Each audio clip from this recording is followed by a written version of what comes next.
నమస్తే. ఇది పచ్చిమిరపకాయలు నిలవ పచ్చడి నువ్వుల పొడి వేసి చేస్తాం. ఇందులో కారం వేయం. పచ్చిమిరపకాయలు శుభ్రంగా కడిగేసుకుని ఉప్పు నిమ్మరసం వేసుకుని ఒక డబ్బాలో వేసుకోవాలి. దీనికి గ్రైండ్ చేయాలన్నమాట. ఏంటంటే నువ్వులు, మెంతులు, ఆవాలు వేట్లకవి విడివిడిగా ఫ్రై చేసుకుని వాటిని గ్రైండ్ చేసుకోవాలి. దీనికి తాలింపు వేసుకోవాలి. కరివేపాకు కావాలన్నమాట.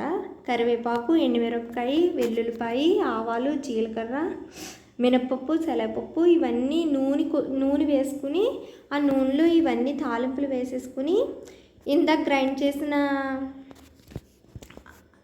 చేసాం కదా, ఆ పొడి వేసేసుకుని పచ్చిమిరపకాయల్లో ఆ పొడి వేసేసుకుని ఈ తాలింపు కూడా అందులో వేసేసుకోవాలి. 2-3 రోజుల తర్వాత ఇవి ఊరి పచ్చిమిరపకాయలు అంత కారంగా అనిపించవు. ఈ నువ్వుల పొడి ఇవన్నీ వేయటం వల్ల చాలా టేస్ట్గా ఉంటుంది.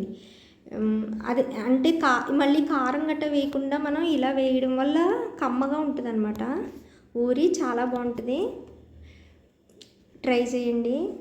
Thank you.